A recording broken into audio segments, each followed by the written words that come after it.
pertemuan El Clasico kali ini adalah sama-sama juga mereka ada di jalur untuk mau juara. Jadi betul-betul kayaknya nanti yang paling bicara itu adalah faktor mentalitasnya sih. Memang ada keunggulan untuk Persib menurut gue di transisinya. Misalnya nggak berjalan maksimal game plan-nya Boyan Hodak, nanti gue yakin dia ngomel-ngomel di ruang ganti, babak kedua langsung berubah. Musim ini adalah salah satu musim terbaik yang gue lihat secara permainan dari Persija gitu ya. Jadi dalam perebutan gelar juara juga kita juga harus memperhitungkan tim ini. Ini masih panjang kompetisi. Tapi kalau bicara kedalaman skuad, Persib itu one of the best di Super League kali ini. Kalau Persib bisa melewati itu sampai dengan pekan let's say 25-26, wah itu juga kayaknya punya peluang tuh Glenn untuk bisa juara lagi di akhir musim. Tapi prediksi skor seorang Edwin Sedaninata El Clasico besok? Ini bahaya nih sebenarnya.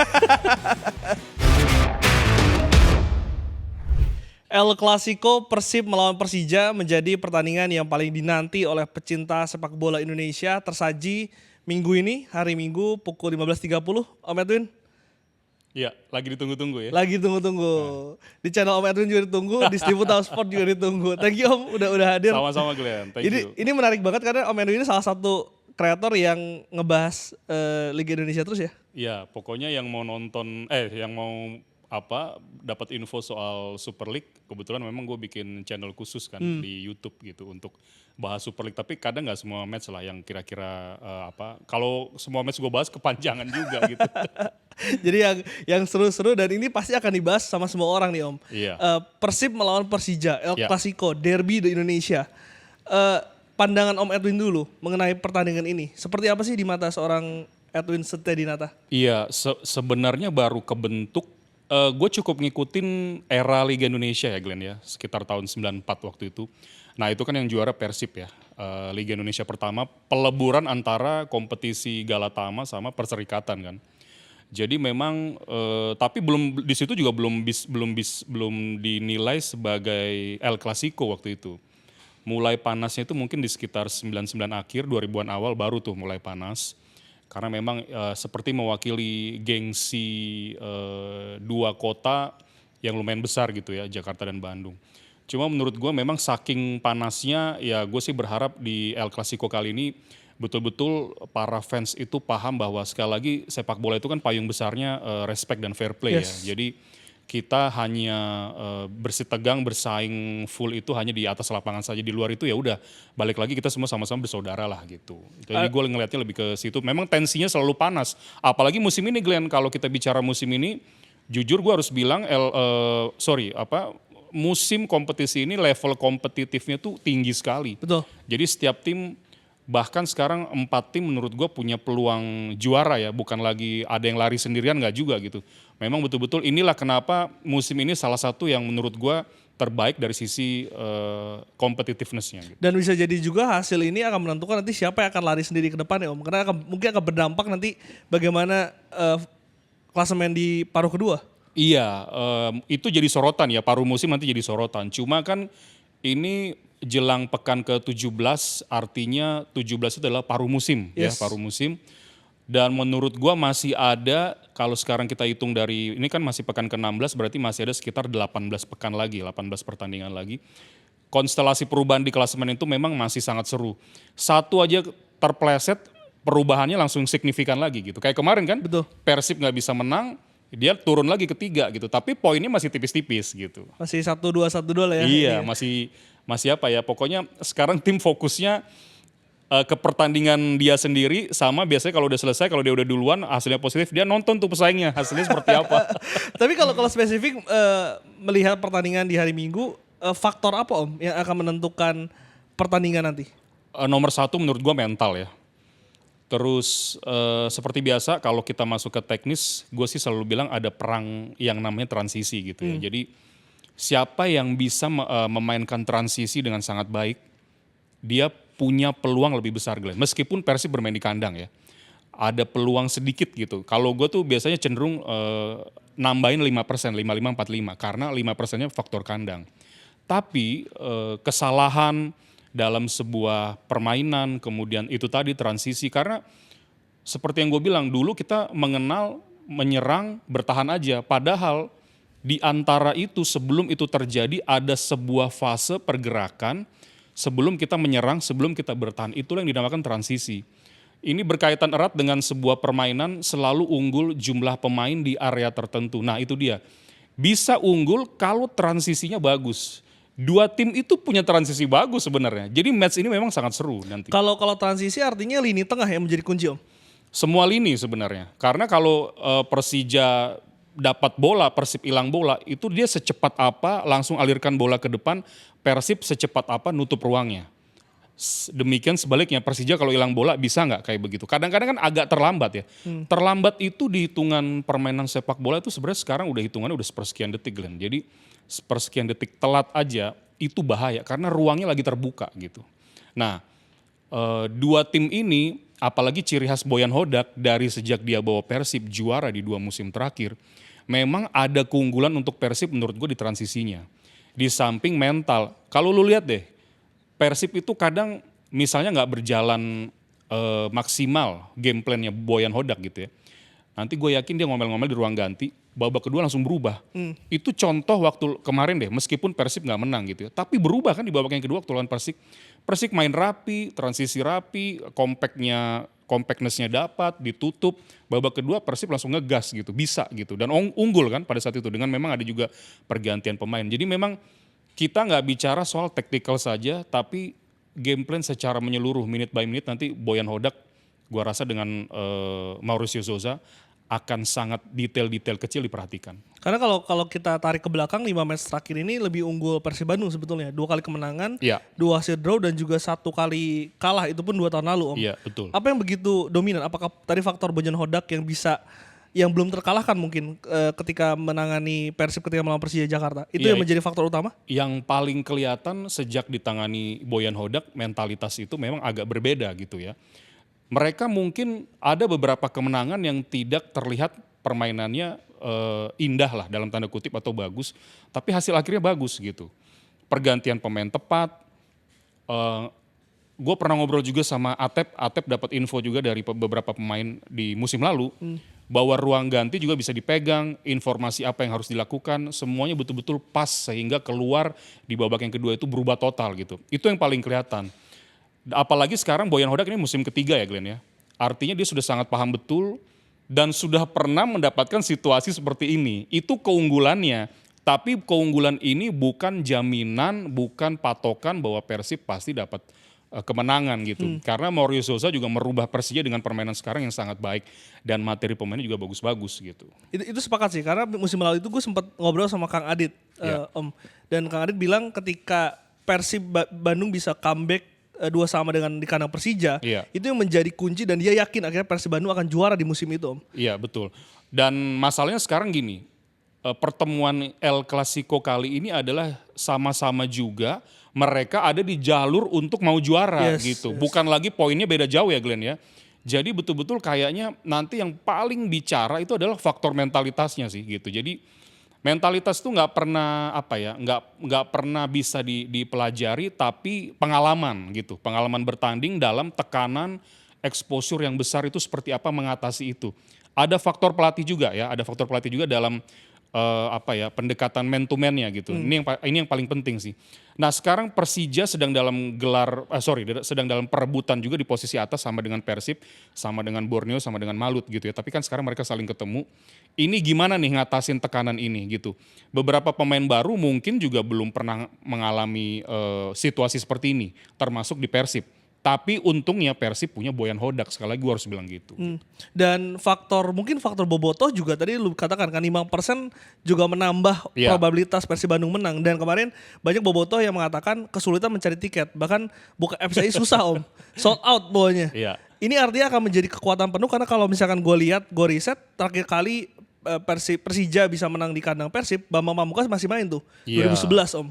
Udah lama Sudah banget. lama sekali. Sempat di Solo kalau nggak salah 4 tahun lalu, cuman itu kan netral ya, bukan di salah Bandung. Satu kandang dari tim ini ya. Ini yang menjadi juga bumbu di El Clasico kali ini, Bobotoh. Coba mundur sedikit ya Glenn ya. Memang kalau dihitung dari era perserikatan sudah lama sekali ya, sekitar 1930-an Persib itu unggul total pertemuan.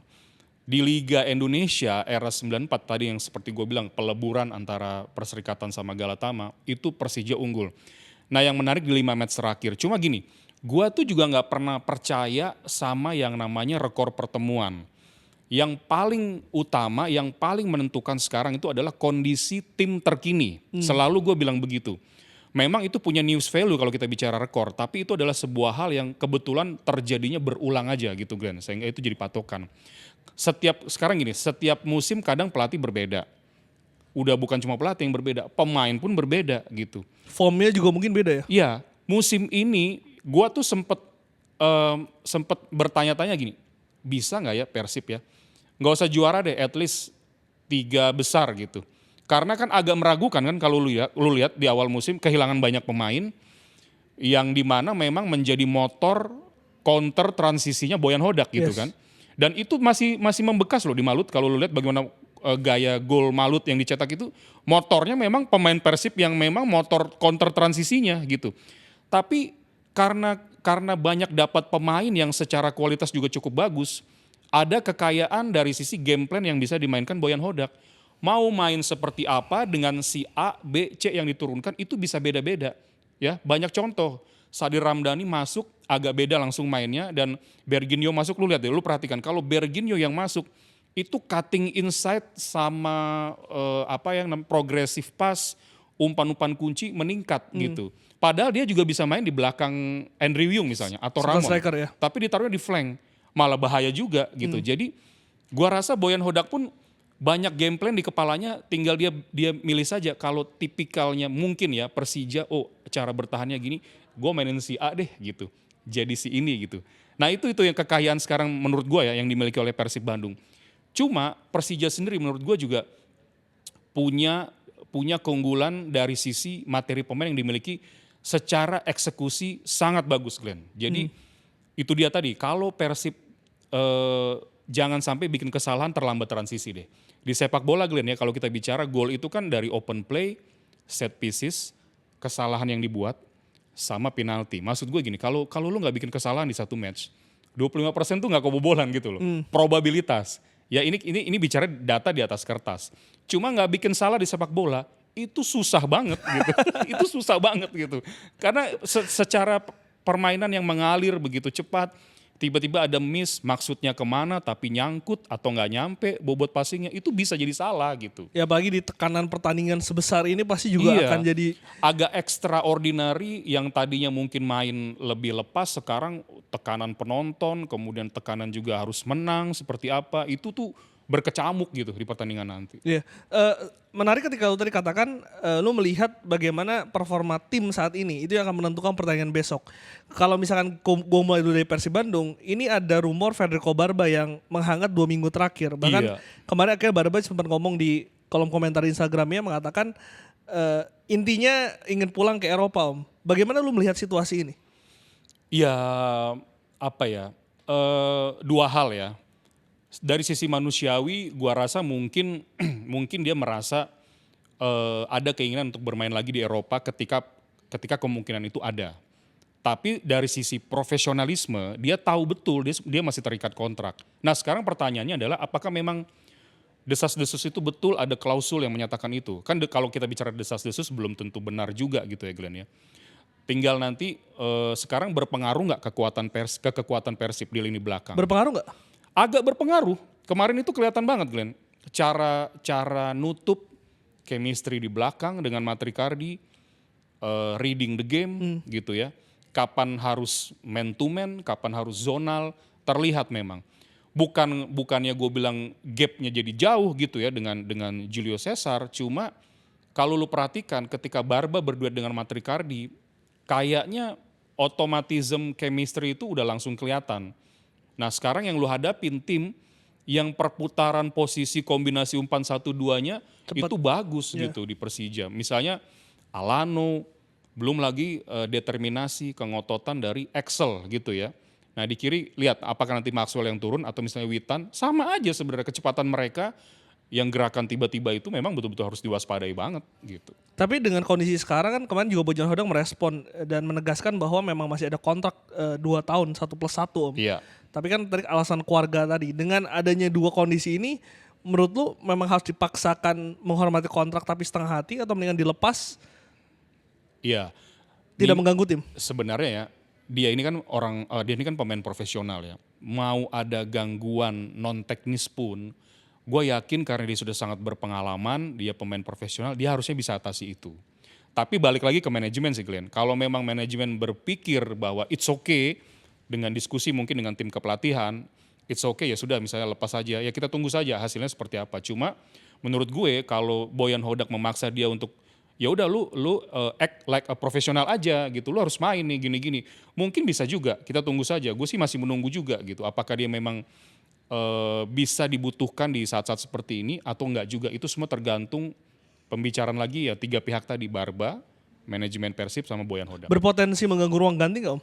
Enggak sih kalau menurut gue.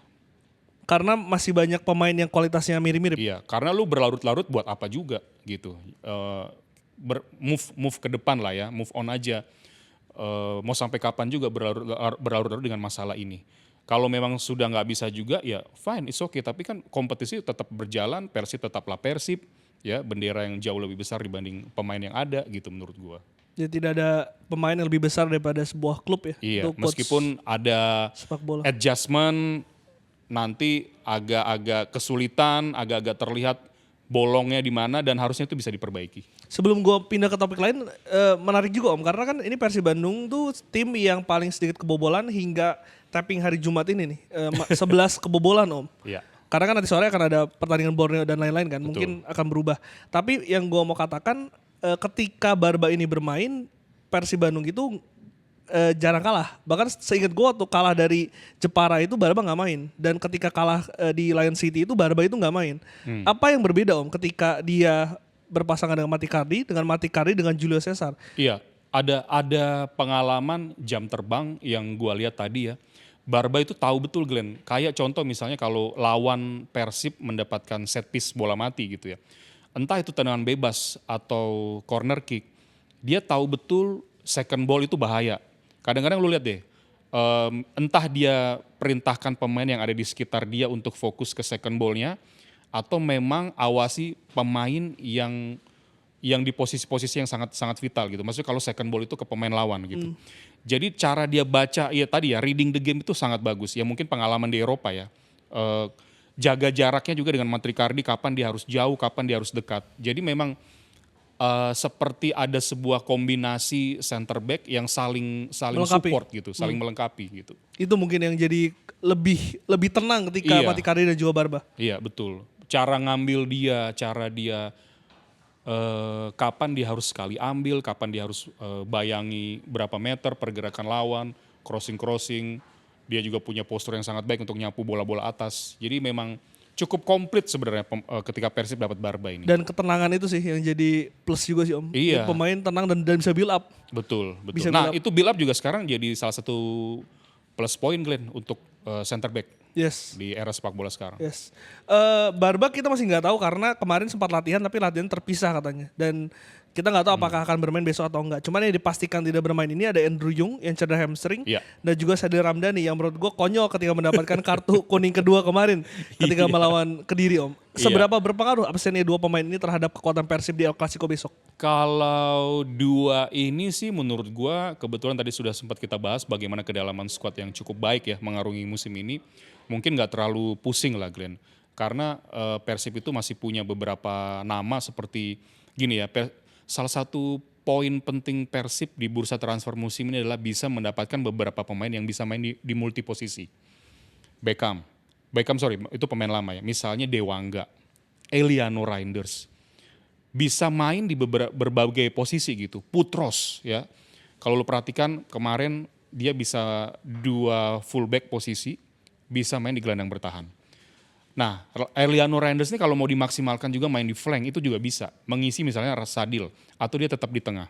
Karena kan masih ada beberapa pemain cepat juga kan. Kita tahu Berginio mungkin akan main nanti mengisi posisi Sadil, Uliang Baros gitu. Jadi beberapa pemain-pemain itu menurut gua secara kedalaman squad masih tersedia lah untuk di El Clasico besok. Lu tadi ketika sebelum tapping bilang lebih prefer Ramon di lini depan Persib. Iya. Kenapa, Om? Cara dia buka ruang,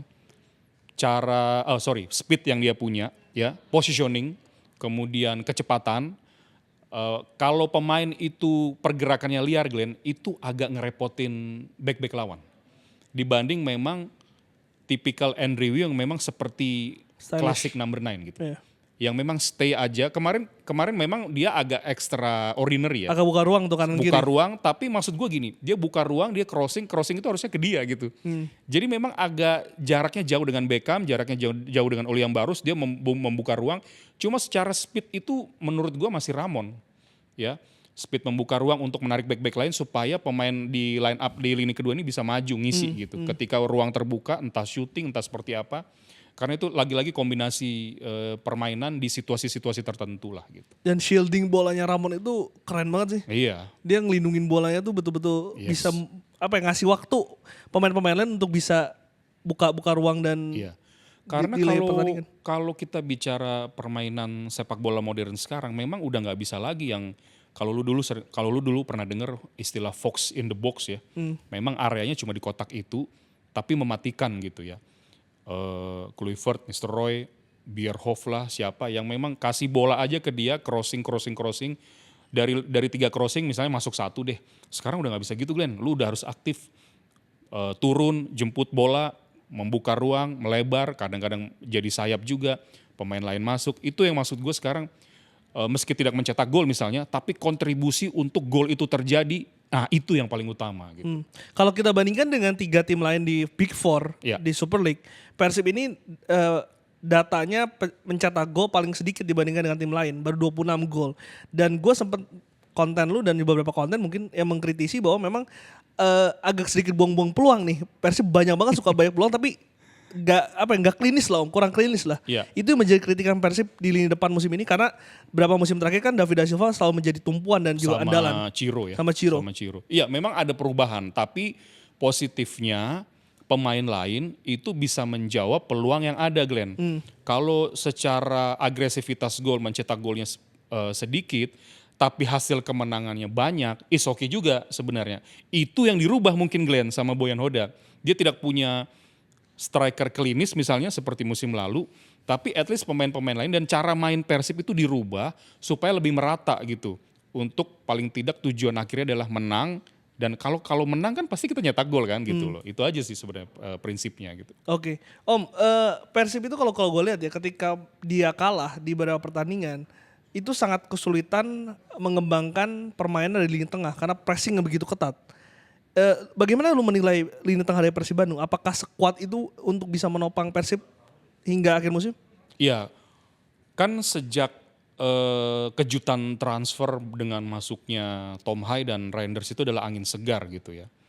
Karena sudah sedikit tipikal pemain yang kalau lu perhatikan di Super League musim ini, yang tipikalnya orang yang bisa ngumpan seperti Tom Hai gitu.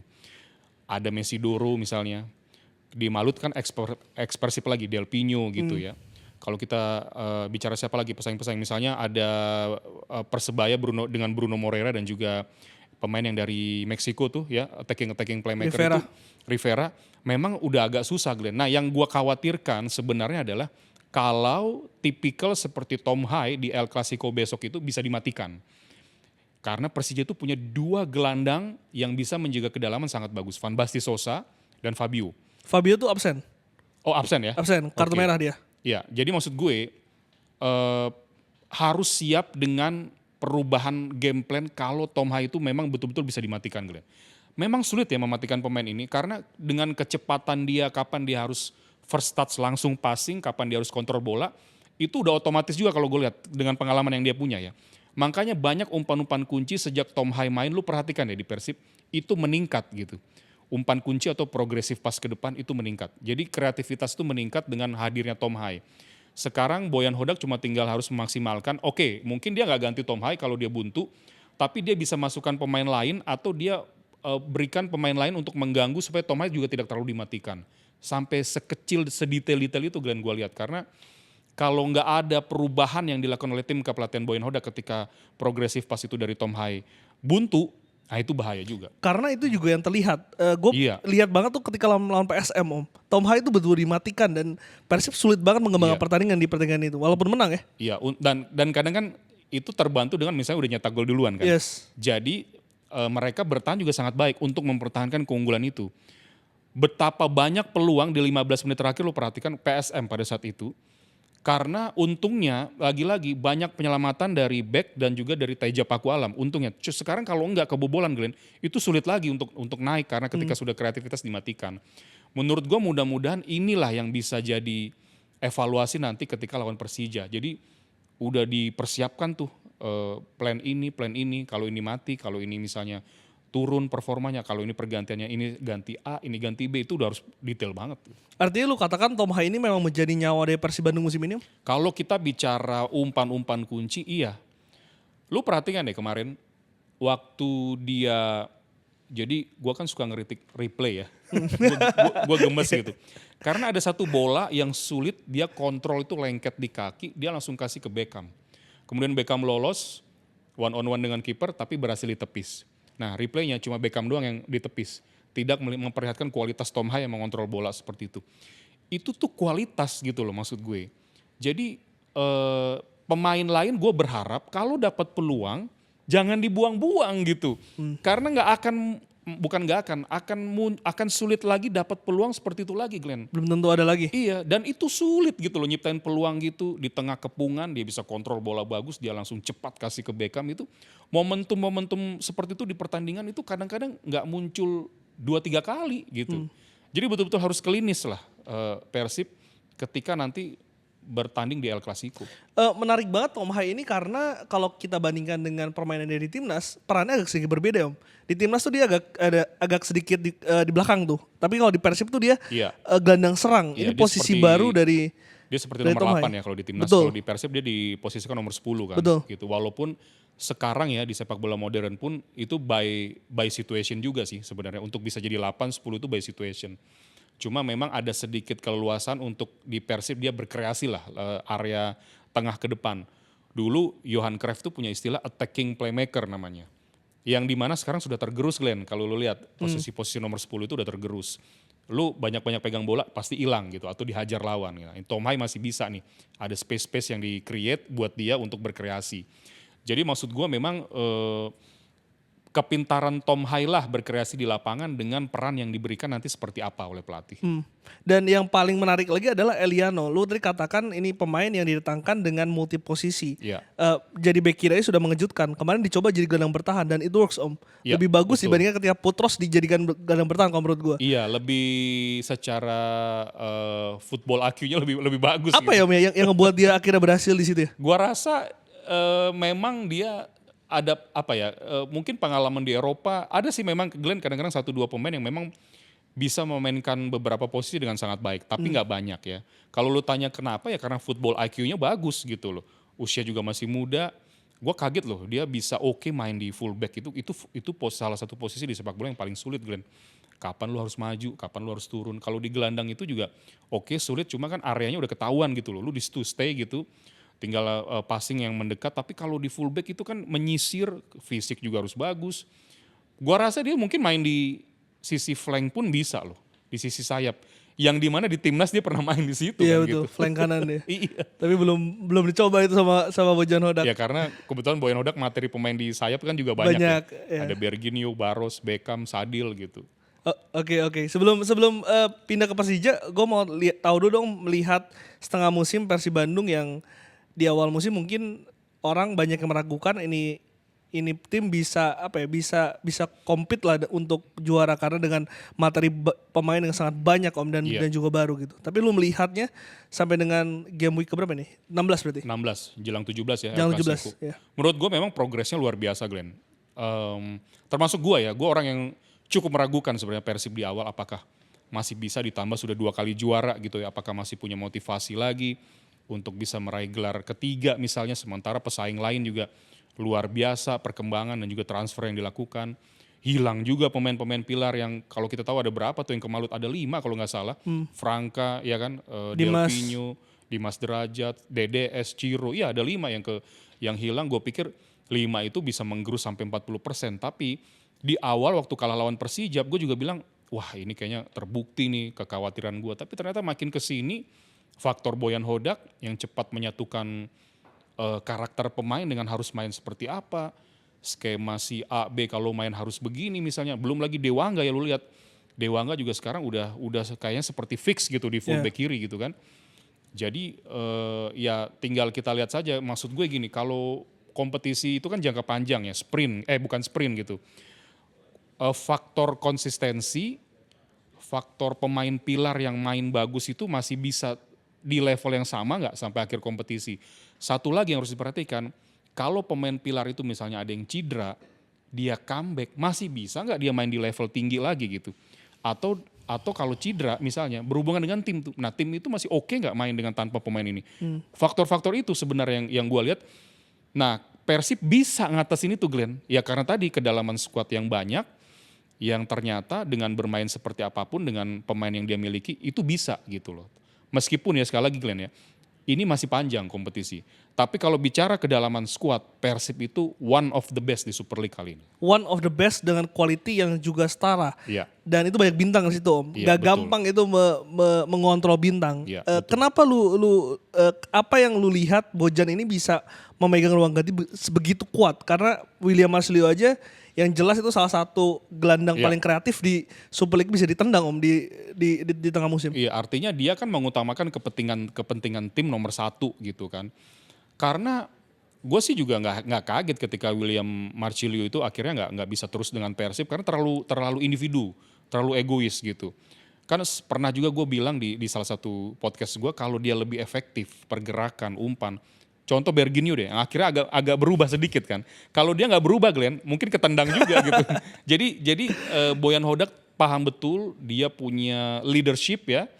Leadership, ya kalau lu perhatikan deh sebenarnya kalau kita bicara tactical, apa sih yang menonjol Glenn? Tapi kan sepak bola nggak cuma soal taktik doang gitu. Jauh lebih sulit kalau kita bicara komunikasi man Human to management. man-nya. Iya, terus kita bicara bagaimana motivasi pemain. Itu Atep cerita loh ke gua pengalaman dia di ruang ganti, gimana pelatih bisa kasih tahu dia untuk bisa keluarkan yang terbaik lagi di babak kedua. Itu nggak kelihatan, tapi nanti efeknya full satu tim misalnya meraih kemenangan. Nah, itu yang paling sulit dilakukan sebenarnya. Dengan squad dengan salah satu kedalaman squad terbaik di liga. Ya. Menurut prediksi lu akan sejauh mana Persib Bandung bisa berbicara di Super League? Kalau dia ketemu sesama tim pesaing juara dan dia bisa lewati itu, at least dia maksimalkan partai kandang. Gua rasa peluangnya cukup besar mempertahankan gelar Glenn. Ya. Satu lagi, mungkin orang fokusnya kayak tadi gue bilang dengan ketemu para pesaing di atas. Tapi tim-tim lain kadang-kadang merepotkan. Apalagi lu kalau ketemu tim papan bawah yang lagi berjuang di zona degradasi. Itu juga bahaya. Belum lagi yang sebenarnya tim punya tradisi bagus, tapi sekarang mungkin tidak berada di papan atas. PSM misalnya, Persebaya, Bali United. Ya. Kalau ketemu mereka di kandang mereka tuh memang susah-susah gampang juga gitu. Karena mereka pingin tidak kehilangan muka di depan supporternya sendiri. Ini yang susah juga gitu. Kalau Persib bisa melewati itu sampai dengan pekan let's say 25-26, masih ada di peringkat kedua nih, poin tipis. Wah itu juga kayaknya punya peluang tuh Glenn untuk bisa juara lagi di akhir musim ya. Tapi tergantung pesaingnya lagi kalau gue lihat. Gimana soal Persija Jakarta? Ini juga salah satu tim yang memang bongkar tim di awal musim. 16 kali main, 11 kali menang, 2 kali draw dan juga 3 kali kalah. Ini sama dengan Persib Bandung Om. Melihat performa Souza menangani Persija di musim ini? Salah satu yang terbaik juga menurut gue ya. Tim di peserta Super League musim ini karena cepat juga melebur dengan pemain-pemain baru yang begitu banyak ya.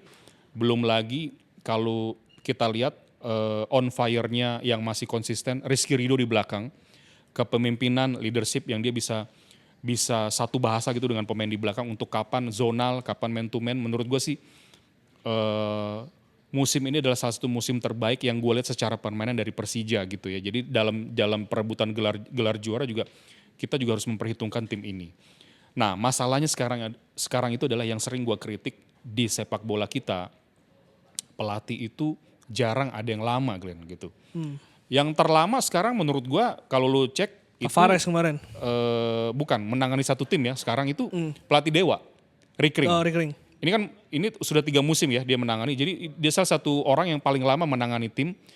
Dan maksud gue gini loh, manajemen tuh sebenarnya harus sabar juga. Gimana bisa berkembang, gimana bisa mengembangkan visi yang dia punya untuk menjadi sebuah kerangka tim yang kuat gitu. Tapi kadang-kadang terbantu dengan pemain asing yang dimiliki ya. Contohnya Persija ini. Dan Mauricio Sosa ini kan sudah berpengalaman di Super League juga, pernah menangani beberapa tim. Madura itu ya. Iya betul. Terus pemain-pemain muda yang dikasih kesempatan juga tampil sangat baik Glenn. Gue lihat dari Persija, Arliansyah. Nah Donitri Pamungkas luar biasa. Karena gue selalu senang kalau pemain muda itu dapat jam terbang di tim. Dan apalagi kalau dia bisa improve, bisa perform gitu ya. Itu gue senang banget. Kombinasi ini yang menurut gue sekarang menjadi kekuatan Persija Jakarta, ditambah dia dapat pemain asing yang pas dengan skema yang mau dimainkan oleh Mauricio Sosa. Artinya pelatih berpengalaman dan juga asing yang berkualitas itu ya akhirnya membuat jadi Persija sebuah ini kombinasi, jadi sebuah kerjasama yang apik dalam mengarungi musim, bukan cuma mengarungi musim, tapi tiba-tiba Persija terlibat dalam salah satu kuda pacu untuk meraih gelar juara. Gitu. Dan salah satu juga yang menjadi kunci musim ini, laga tandang ini lebih sering dimenangkan oleh Persija. Iya, 5 kali menang. Dia bisa berbicara banyak ketika bermain tandang. Iya, kalau lu lihat kemenangan itu diraih dengan memang kualitas permainan yang dimiliki. Kualitas permainan itu output dari kualitas pemain juga yang didatangkan Glenn. Dan beberapa pemain yang sudah matang gitu ya.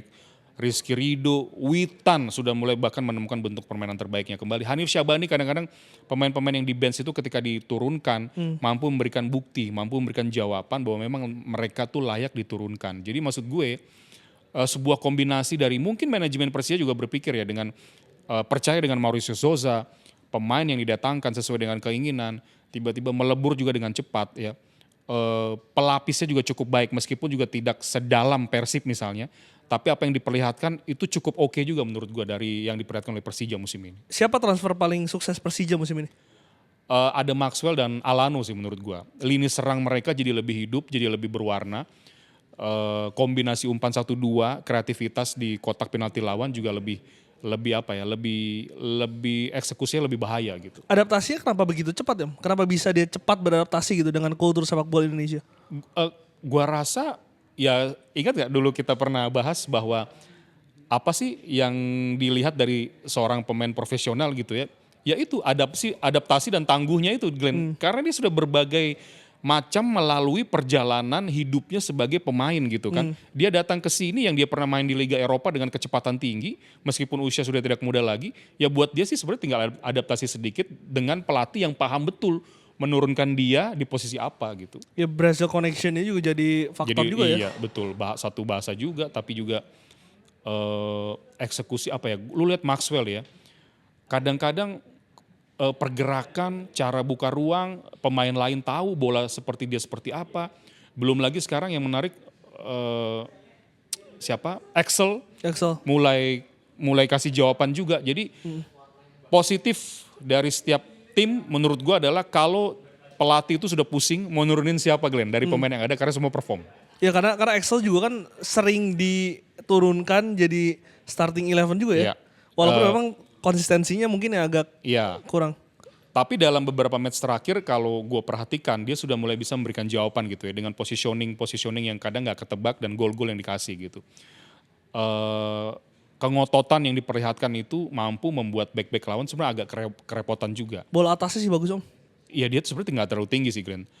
Tapi pantang menyerah kadang lu lihat deh pemain yang ngotot itu agak ekstra mancing emosi back gitu. Tinggal back itu kepancing apa enggak gitu. Makanya kadang-kadang orang selalu tertutup sama kecerdasan intelektual di lapangan aja, tapi sebenarnya kecerdasan emosional juga jadi salah satu hal yang paling penting. Di mana ya menurut gua kecerdasan emosional itu kemarin menjadi salah satu pukulan telak untuk Sadil Ramdhani. Sadil Ramdhani. Iya. Sadil ya sih kemarin sayang banget ya padahal udah. Iya maksud gua gini loh, lu tahu kan lu udah kena kartu kuning ya. Terus lu ngambil bola itu kan itu cara ngambil di mana sudah cukup jauh jaraknya. Kalau nggak kena bola itu udah pasti kuning gitu. Yeah. Dan itu ada Dewangga dan ada back lain juga dan yang dia cover. Ngambil risiko itu. Sementara lu mempertaruhkan keunggulan tim lu gitu. Iya kan, itu kan sebenarnya sangat disayangkan gitu. Untung nggak kalah loh. Sementara Persik main luar biasa pada saat itu kan. Begitu pun dengan Fabio Om yang absen besok karena Iya. kartu merah melawan Padang di menit terakhir 97 meskipun memang itu momen yang ada sikutan kan ya. Ada sikutan di situ Iya, kartu iya. merah. Ini itu, juga itu jadi kontroversi juga ya waktu itu ya. kontroversi juga. Yang Semen Padang menang kan. Betul.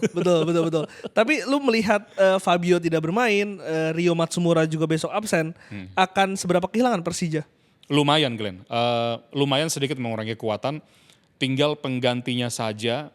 Kadang-kadang pengganti yang diturunkan oleh pelatih itu memang nggak selalu harus plek-ketiplek mainnya dengan yang absen gitu ya. Sedikit merubah lah gaya main, cuma selama ujungnya lu bisa tujuannya mencetak gol dengan cara main seperti apa, pemain pengganti itu yang diturunkan nggak masalah juga sih. Kadang-kadang pemain muda ya Glenn ya, kalau diturunkan mereka punya motivasi lebih untuk membuktikan diri sih sebenarnya.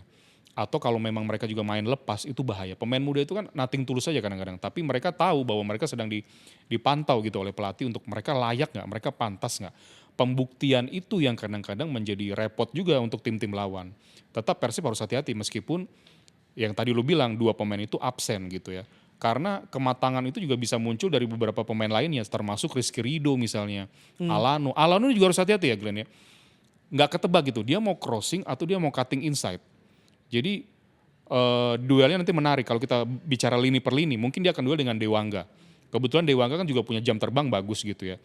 Nah kadang-kadang kalau lu lihat kemarin ketika Dewangga itu berduel dengan, lu lihat deh Supriyadi waktu masuk ya yang memberikan ancaman bagi Persib berkali-kali, agak kerepotan juga gitu.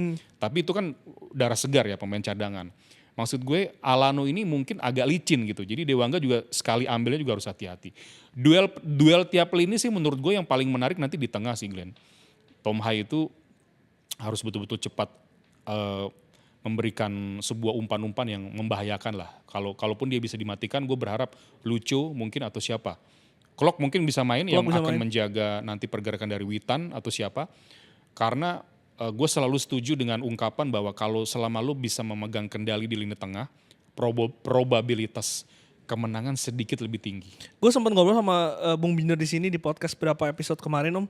Walaupun sepakat ya Eliano, Maxwell dan juga Alano ini menjadi kunci dan juga bintang Persija, tapi lini tengah ini yang tidak tersorot tapi katanya menjadi inti permainan. Lu sepakat nggak? Dan juga apa yang membuat lu bilang itu inti? Gue sepakat ya karena kayaknya dinamo utama permainan sepak bola itu memang di lini tengahnya sih.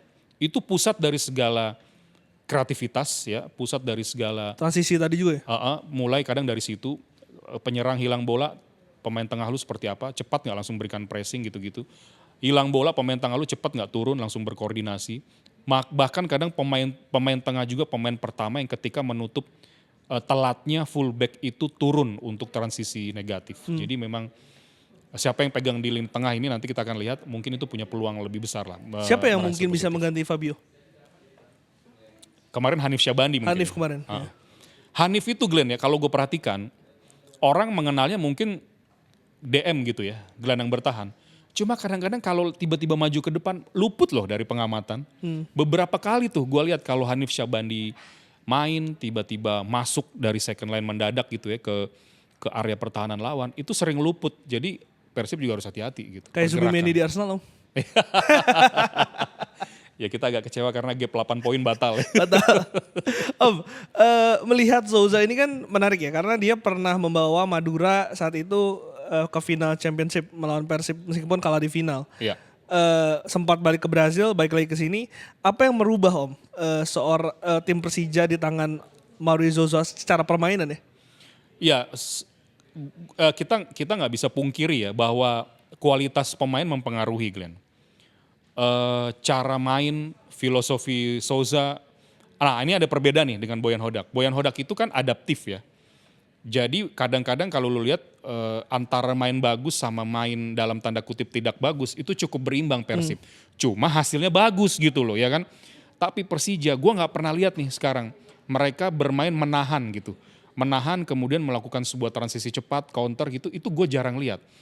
Biasanya kalau dia agak underperform dengan main tidak terlalu menyerang lagi itu agak sulit. Contoh waktu mereka kalah lawan PSM sama waktu mereka kalah lawan Borneo. Itu kelihatan betul.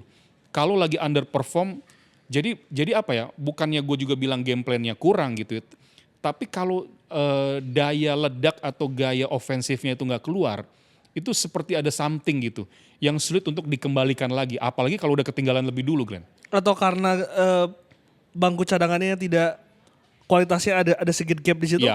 Ya, memang nggak semua lini cadangannya juga tidak sebagus itu ya. Betul ada pengaruh. Cuma maksud gue, Sousa ini harus lebih lebih kaya lagi dalam artian kalau memang ditekan lawan terus menerus, bagaimana cara keluar dari tekanan itu? Sedikit membaik waktu kalah lawan dari Semen Padang, karena meskipun bermain dengan 10 pemain, tapi inisiatif untuk mengontrol, untuk menekan lagi, untuk mencetak gol itu ada di situ. Kelihatan memang Persija bermain sangat baik di situ. Cuma memang hasilnya juga nggak mendukung gitu. Jadi maksud gue harus lebih punya semangat bermain seperti waktu lawan Semen Padang lah gitu. Oke. Probabilitas tadi 5-5-4-5 ya? Ya 5 itu karena main di kandang ya. Kalau Persija main di kandang pun gue mungkin lebih ke 5-5-4-5 juga gitu. Tapi sisanya nanti kita akan lihat. Wah itu detail by detailnya penting sekali, Glenn. Jadi tapi prediksi skor seorang Edwin Sedaninata El Clasico besok? ini bahaya nih sebenarnya.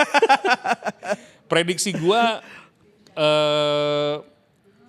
kalau memakai logika yang dalam ya,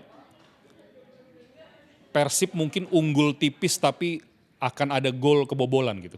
60% Persib unggul tipis, tapi 40% gue lebih ke mungkin bisa imbang juga. Kalau Persib bikin salah ya. Ya pasti ya tipis sih kalau pertandingan kayak gini pasti ketat banget karena tadi detail by detailnya akan menentukan. Iya. Itu yang paling sulit diprediksi, detail by detail. Lu emosi misalnya kayak Sadil kemarin narik, kena kartu kuning kedua. Karena prediksi itu gini Glenn, prediksi itu yang paling bisa dilihat adalah di atas kertas itu nggak ada pemain pilar yang cedera dan gak ada yang kena kartu merah. Kalau itu udah ada dua itu muncul, itu sulit lagi tuh. Ya karena musim lalu ketika berubah. Bermain di Bandung tuh ada Persija kartu merah. Iya, sulit kan kalau udah kayak gitu.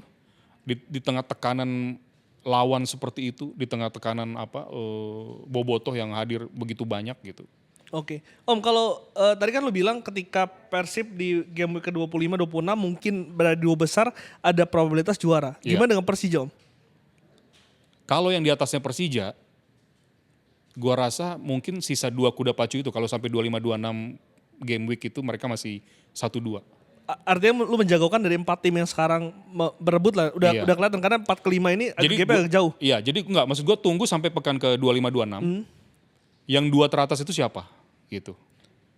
Menurut siapa? Kalau melihat setengah musim ini?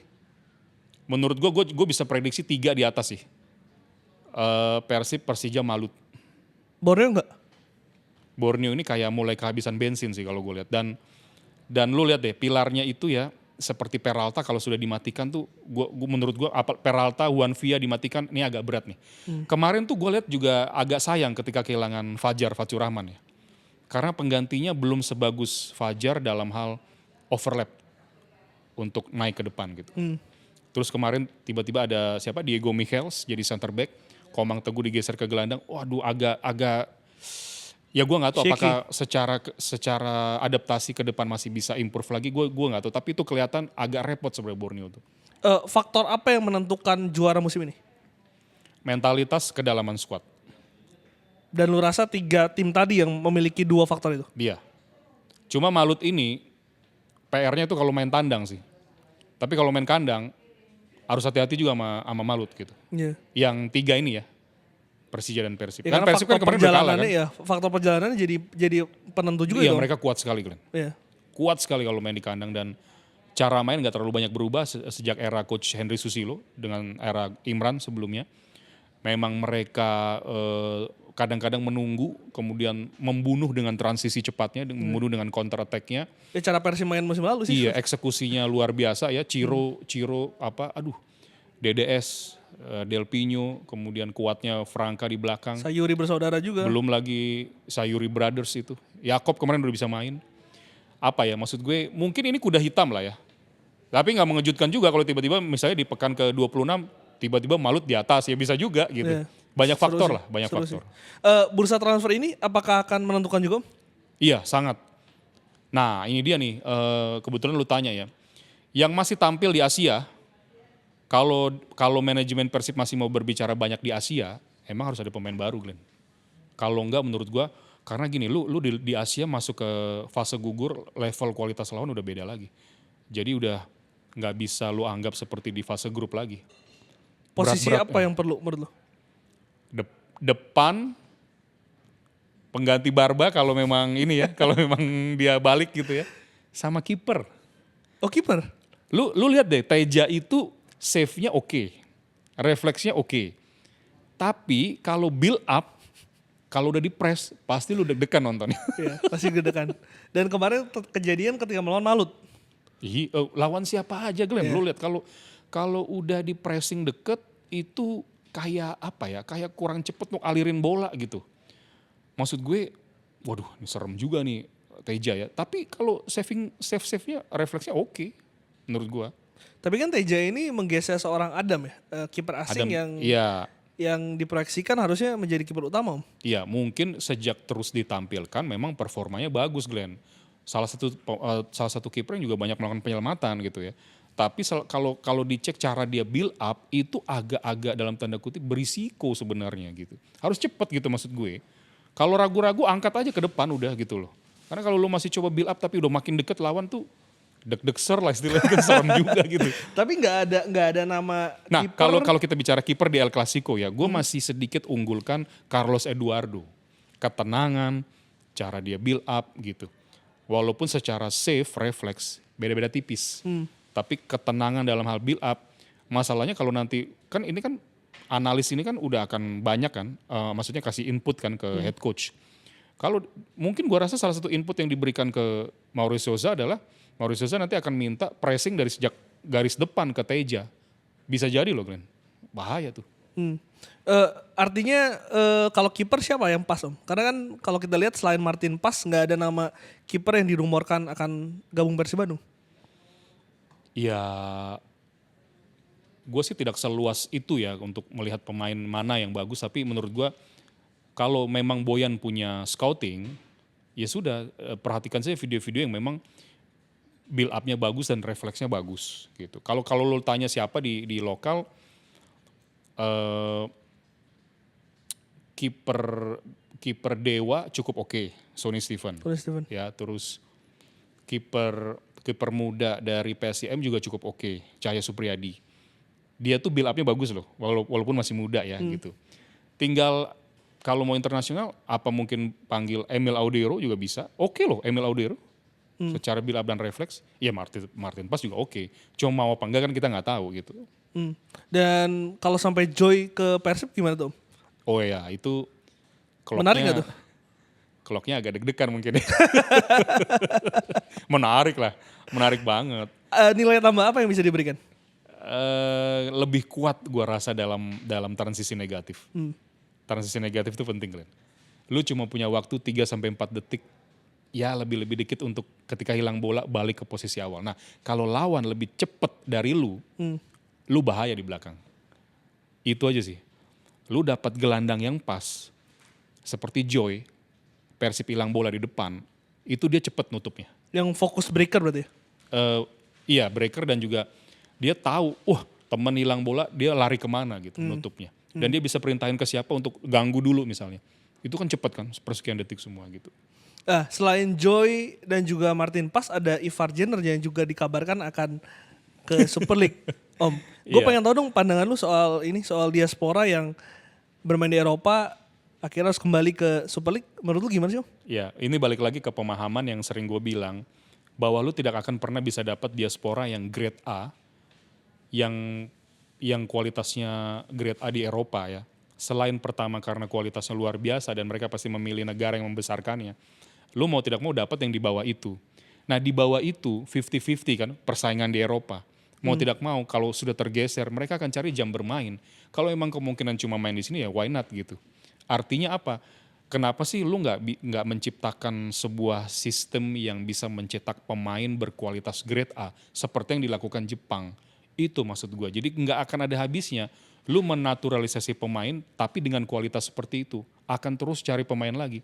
Dan pemain-pemain dengan kualitas itu akan selalu tidak konsisten gitu loh. Buktinya, mau bukti Tom Hai yang akhirnya harus balik ke sini untuk bisa mendapatkan jam bermain gitu kan. Banyak juga pemain-pemain kita yang ternyata di sana naturalisasi itu tidak bermain di level grade A kompetisi juga kan gitu. Jadi sekali lagi gue serahkan saja ke federasi mau seperti apa kita gitu. Oke, memang membantu kita, tapi apakah membantu kita dengan level permainan elit dunia kan enggak gitu. Itu solusi jangka pendek aja. Jangka panjangnya yang harus memproduksi Iya, pemain itu yang kita jadi bisa loh sebenarnya kalau PR. mau, walaupun hasilnya nanti ya masih 20 tahun, 25 tahun, tapi kalau nggak dimulai makin mundur kita gitu Iya, maksud gue. dan belum dimulai sih Om. Iya. Belum dimulai. Oke, Om, ini part terakhir. Gue pengen fokus soal supporter. Tadi lu sempat singgung di awal. Lu bagaimana sih melihat rivalitas Bandung dan juga Jakarta? Iya, sekarang rasanya karena sudah ada era sosmed ya, eh, kadang-kadang menurut gua orang-orang yang menjadi perwakilan supporter ini menurut gua harus bisa memberikan sebuah postingan-postingan yang positif deh. Karena itu masifnya berpengaruh gitu. Jangan ada lagi yang arahnya lebih ke kebencian sih Glenn. Ya itu bahaya.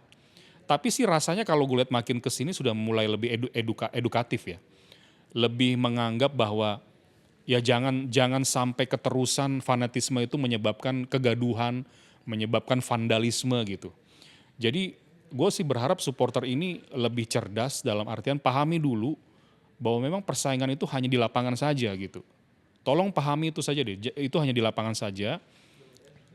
Di luar pun begitu kok, El Clasico juga luar biasa gitu kan, rivalitasnya. Tapi jangan sampai seolah-olah ada keinginan untuk merusak gitu loh, merusak yang destruktif banget gitu. Itu bahaya gitu buat kita. Dan sorry itu gue juga harus bilang, negara yang juga sepak bolanya maju, biasanya pola pikir supporternya juga maju gitu. IQ itu menentukan ya? Ya cukup menentukan karena masalah supporternya kan masalah sosial ya Glenn ya, nggak bisa dibebankan di federasi saja sih menurut gue, ini masalah negara juga. Karena itu menyangkut culture, socio-cultural juga. Karena Kehidupan level mana gitu. kalau secara elit itu kan sebetulnya udah adem ya. Musim lalu kan Bang Diki sama Kang Tobias itu bertemu. Ya, Di musim ini mereka video call kemarin kalau gue lihat di sosial ya. media. Itu selalu dicoba ya. Betul, tapi gimana caranya menularkan itu ke akar rumput Om? Itu sulit, paling sulit itu Glenn. Karena di akar rumput itu salah satu permasalahan kita adalah pendidikan tidak merata. Kelas sosial juga tidak merata. Nah, pendidikan yang tidak merata kadang sama kelas sosial itu satu garis inline gitu. Ini masalah negara menurut gua. Pemerataan itu gitu. Karena orang yang berpendidikan pola pikirnya beda. Itu sih. Jadi makanya gue selalu bilang nggak setuju gue kalau itu dibebankan terus ke federasi juga. Karena ini masalah besar ya, menyikapi dan juga bagaimana pola pikir, membentuk pola pikir supporter untuk punya rasa sportif, fair play dan respect itu PR besar untuk semuanya sih menurut gua gitu. Gue tuh pernah nonton Arsenal Spurs. Dan kalau lu lihat kan mereka itu duduk itu selalu bersamping-sampingan dan hanya dibatasi steward Om. Itu Iya. artinya sosial ekonomi tadi yang membuat hal itu bisa terjadi di Inggris Nggak ada, tapi tidak di mereka mungkin Indonesia. saling argumen, saling teriak-teriak, tapi nggak ada keinginan untuk membunuh kan? Gitu loh maksud gue. Mereka sadar bahwa hanya sekedar sampai situ aja, keluar ya udah fine-fine lagi gitu maksud gue. Jangan seolah kemudian vandalisme itu nomor satu itu bahaya gitu. Emang ada kadang oknum-oknum yang tidak terjangkau. Tadi lu bilang ketua punya misalnya apa tuh namanya? Korlap lagi yang udah mensosialisasikan, tapi kadang memang nggak nyampe sampai ke bawah juga. Satu dua oknum yang ingin merusak ada aja gitu. Oke. Om, penutup untuk El Clasico kali ini gue mau minta lu bikin starting 11 11 pemain Waduh, antara Persib dan juga Persija. Dari kiper. Teja Pakualam sama Carlos Eduardo. Yes. Center back Matrikardi Julio Cesar ya. Kanan gua rasa Kakang, kiri Dewangga. Tengahnya mungkin Klok, Lucho sama Tom Hai. Kanan bisa jadi William Barros, Ramon, kirinya Berginio. Persija ya. Itu tadi Persib. Kalau Persija Carlos Eduardo. Nah, Mungkin duet center back, Jordi Amat udah bisa main mungkin ya. Sudah bisa main. Sama Rizky Ridho. Kirinya Donitri, kanannya apakah Rio Fahmi atau Tubarau mungkin ya, Tubarau. Di tengah itu nanti ada Van Basti, Hanif Syabandi. Depannya mungkin Witan nomor 10.